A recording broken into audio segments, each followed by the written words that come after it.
The teacher and author Bobby Seagull is here to tell us what's caught his eye. Good to Hello, see you. Prof. How are good you? morning. I've got some maths questions for you. So it's a year ago, Bobby, isn't it, that you put Naga and some of the other members of the breakfast team through their GCSE. Has it brought you out in a cold sweat thinking about simultaneous equations? I actually loved it. I loved every minute because I love maths anyway. Right. I absolutely loved it. I put a lot of pressure on myself, as you know, Bobby, but I found it very difficult in terms of balancing time and everything. But I love maths.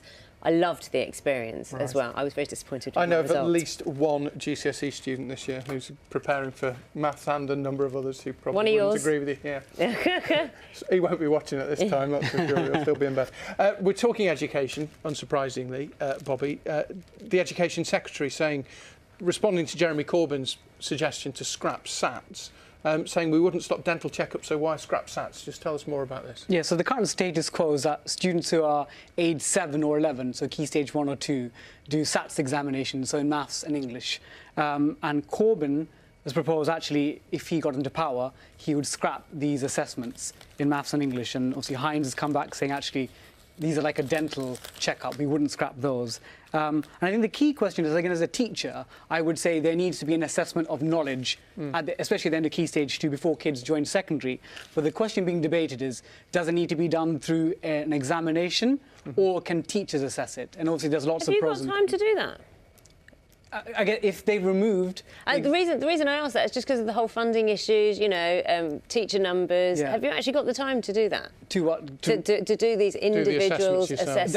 Again, that's the question, because it would take a lot more time, and there are reports that if teachers sort of make individual assessments, that sort of biases against students from underprivileged backgrounds. Do we put kids nowadays under too much pressure, do you think? I mean, I speak, as we just said, as a parent going through the whole GCSE thing for the first time. I know many other people will have more experience than me, but, you know, they're talking about testing for under 4s, SATs, GCSEs, A-levels. I mean, it seems tough, you know, it seems hard for kids. Being a young person is tough, especially with social media nowadays, and that constant pressure to sort of perform. But again, as a teacher, we need to have examinations. There needs to be an assessment system. The question is it too much? And again, the story of the assessments for 4-year-olds. You know, there's nothing to say either, though, that teachers can't learn from children. And it's been really interesting to see how lots of young people have reacted to these climate change protests as well. And really, we've seen, like, some very distressed children at Heathrow Airport. There were some pictures yesterday,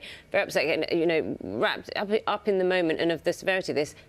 Do you support children when they decide to take on a cause? What do you do? Because there have been some issues, haven't there? Yeah, so in this particular story, head teachers are backing compulsory climate change lessons in primary and secondary, but also children are should be taught to produce letters and banners. And I actually had a quick look at GCSE syllabuses just before I got in, not maths ones, science ones. And science kids are taught about how greenhouse gas emissions contribute towards climate change. So they do already learn about it, but I think head teachers are thinking, actually, how can we work with children rather than just saying, you shouldn't be allowed to protest. Can we support you so you can understand and make an informed decision? Right, the first two stories were out of the Telegraph and the Times. This is from the Sun on Sunday. It's only a small story, but it talks about the boycott that some top sports people, footballers particularly, did on social media, and the fact that some of them still got abuse.